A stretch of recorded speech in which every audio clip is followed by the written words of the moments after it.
Thank you. Thank you. Good morning. Good morning. There's energy in the room. This is a terrific day, a joyous day. You know, every day is filled with things that are frustrating, little parts of life that are irritating, and we get caught up in them. Today is a day for nothing but joyful celebration, to rejoice in the achievement of our graduates before us. So let's give them a big hand to get it started right.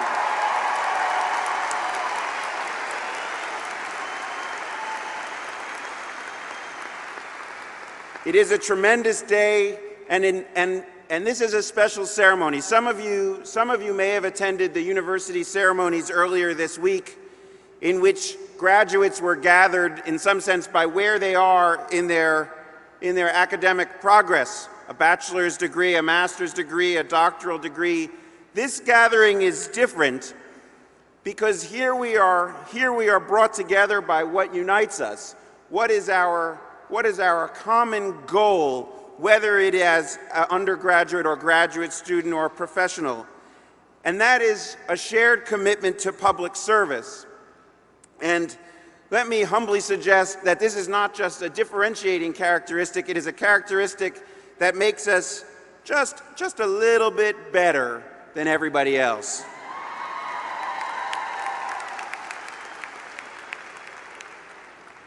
If you think of every graduation speech that you've ever heard, usually it involves some sort of heartfelt entreaty to commit yourselves to serving the greater good, to think about the unfortunate along the way, to give something back. This is all good, by the way. I'm not mocking it. I'm not saying that people shouldn't do those things. But the graduates of the College of Public Service and Community Solutions, all of you have already made that choice. We don't have to talk about making that commitment. We don't have to remind you that there are people in the world who need your assistance. You have already committed yourselves to a pathway of service, and I applaud you for that.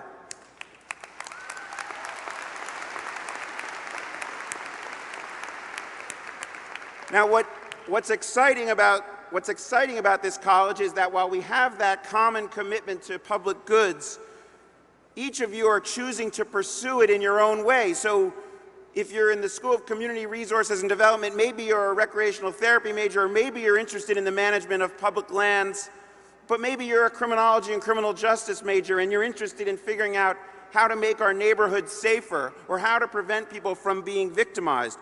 Maybe you're in the School of Social Work and you're concerned. Can always count on the School of Social Work. And you're concerned about children who have been victimized, or helping people recover from some sort of addiction. Or maybe you're in the School of Public Affairs and you're trying to figure out how our public institutions. That's fine, you guys can, I'll listen to you compete for loudness all day long. You're concerned about making our public institutions more effective and more responsive to each other's needs. Each of these programs, each of your individual trajectories, however, start with a premise. They start with a premise that what makes the individual stronger makes the collective stronger. And what makes the collective stronger benefits each one of us. And if you want to put it in another way, when one of us suffers, we all suffer. Now, this is an incredibly important idea in 2016, where we've become atomized and fractured, and we think of ourselves not as a whole, but of a bunch of different pieces that happen to live next to each other. You represent a critical voice to the contrary, and so I am extraordinarily proud to lead this college and celebrate your dedication. Now, one of the key elements of this college is this notion of community and serving the community. And to my mind, what makes a community is this idea of interconnectedness, right? That our welfares are all related to one another. And I actually think the surest evidence of that lies in the journey that got you here today. None of you would have been able to have this extraordinary accomplishment on your resume had you not been supported by your family, your friends, your colleagues. So before we go any further, I'd ask the graduates to stand up, turn around, thank your family, mothers, fathers, wives, cousins, brothers, sisters.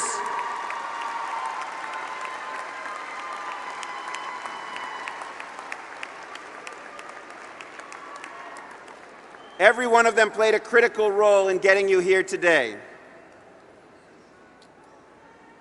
And the second group I want to recognize, in terms of their role in getting you here today is the outstanding faculty of the College of Public Service. I'd ask them to stand for a moment.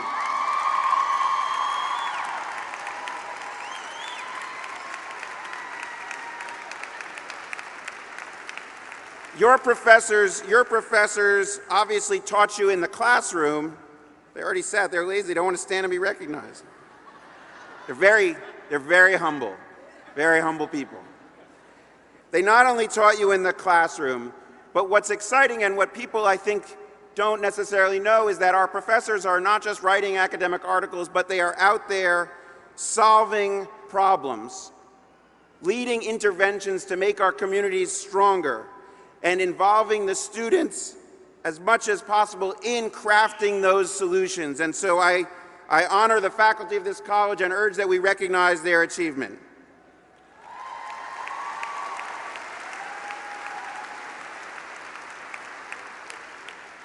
I also want to recognize a distinguished guest. Vice President Michael Jack of the Quatsan tribe is here with us today, celebrating the graduation of Gina Rivera. And other distinguished guests, Maria and Jose Chavez, and they are important guests here today, as I will tell you why in a moment.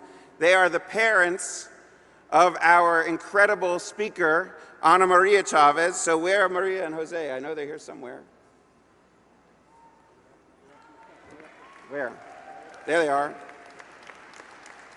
The reason I want to mention that is for all of you parents here today, that job never stops.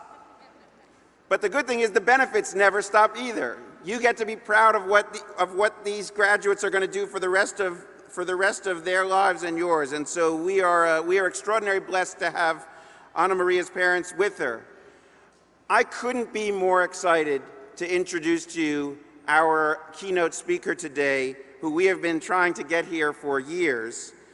She is a daughter of Arizona who has gone on to do extraordinary things, including her current position as Chief Executive Officer of the Girl Scouts. Now, we can clap for the Girl Scouts.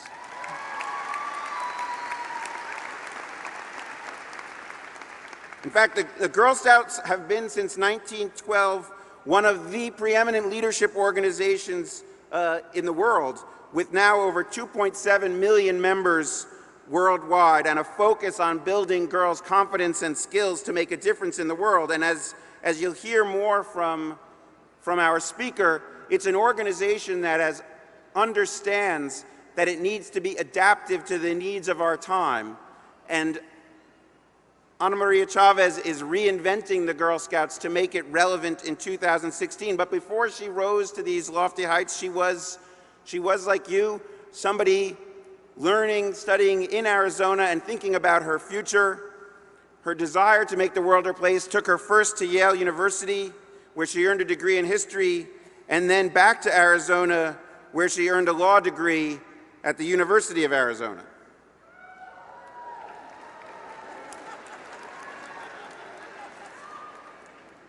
She overcame these obstacles.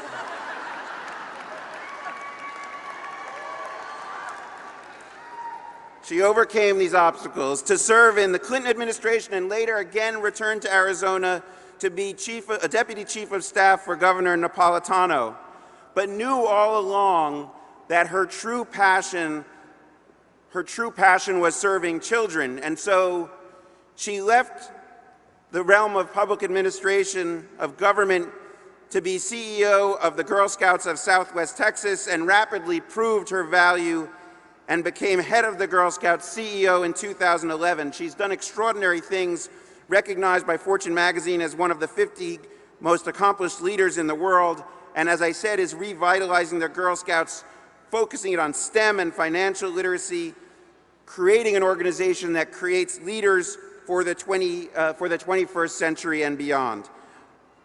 I couldn't be more proud to have as our speaker today Ana Maria Chavez, CEO of the Girl Scouts, to help get you started on your next chapter in your journey of public service today. Thank you.